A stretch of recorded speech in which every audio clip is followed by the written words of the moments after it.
Chapter 7. For most of his life, Andy had not had the good fortune of knowing what the inside of the HJPD's interrogation room looked like.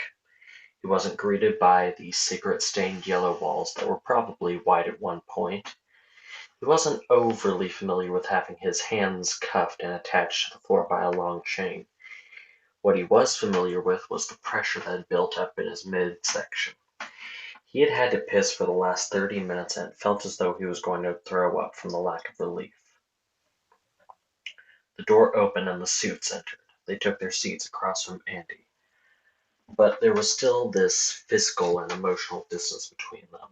Idly, he wondered how much trouble he'd get in if he pissed on the floor in front of them. "What were you doing out in those woods, Mr. West?" asked Agent Maboose.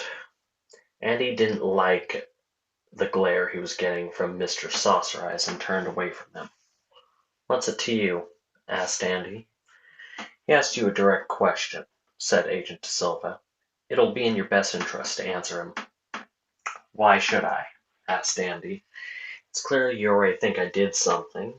You left me in here without a pot to piss in." Out of the corner of his eye, Andy could see Maboose smile as he leaned on the table with his hands clasped in front of him. "Here's the fun thing, Andy. We're not like the cops. We don't think you did anything. We think you might have seen something, so why don't you spill?" Andy made a light hiss and click of his tongue. "I saw Tracy and Phil go into the woods and not come out.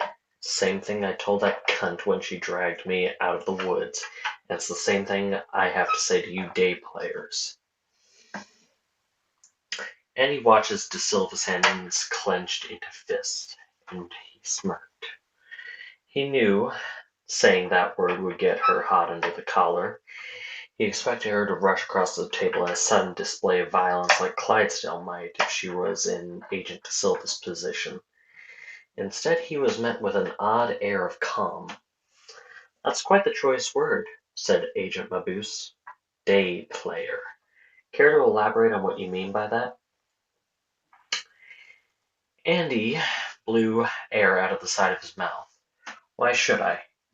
"You're a disgusting little shit," said Agent De Silva. "However, it's clear you aren't stupid. We want to gauge how much you know about this town." This was a weird statement to Andy's mind. "Do you think we're actors, son?" asked Agent Maboose. "I'm not your son," said Andy.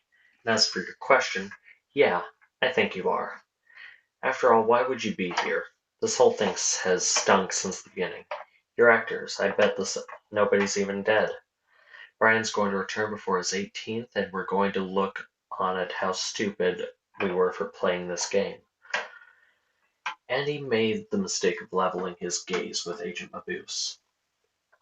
Their eyes locked and his head started to feel fuzzy, like when he'd overindulge on his father's wine. "Do you really believe that?" asked Agent Maboose, his tone suddenly commanding.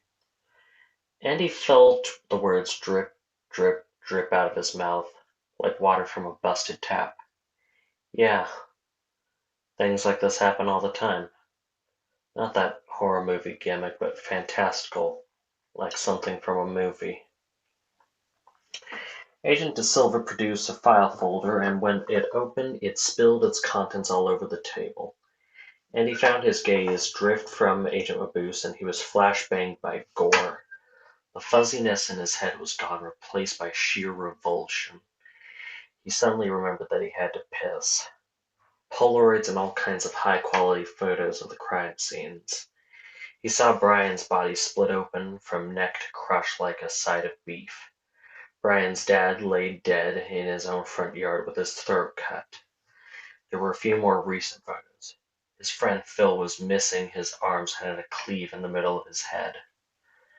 "This isn't a gimmick, son," said Agent Maboose. "This is real.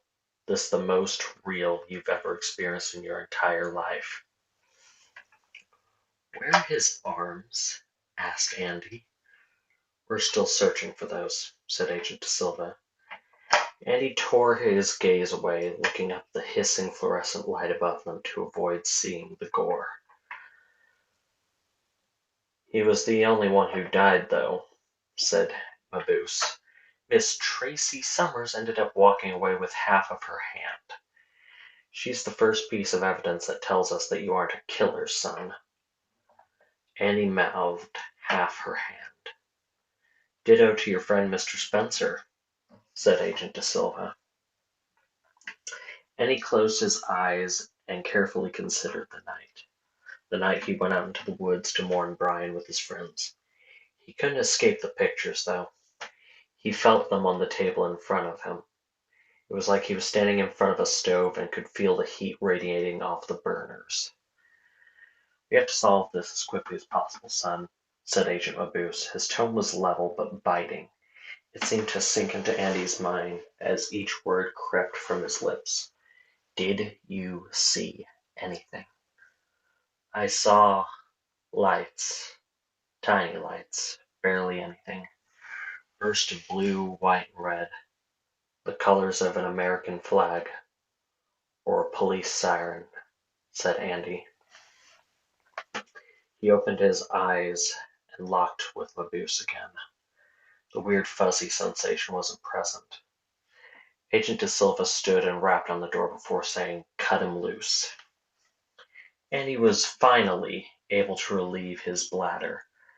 The police station's restroom was the cleanest facility he had ever been in, second from his own pristine white home. There was a sign above the urinal that told him the circumstances in which the shower stall adjacent to the urinal could be used.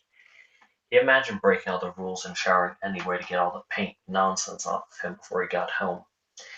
His dad was going to be pissed.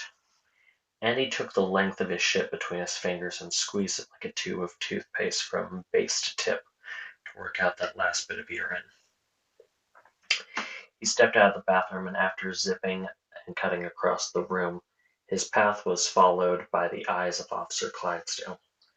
They were pale green that day. Bloodshot, though. This was paired by a set of heavy bags beneath them.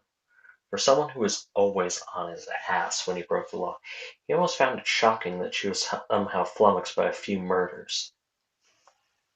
Maybe it was her. Maybe she killed Phil and Brian. But why leave Tracy? He had to remind himself that they weren't coming back. His world was like a basketball.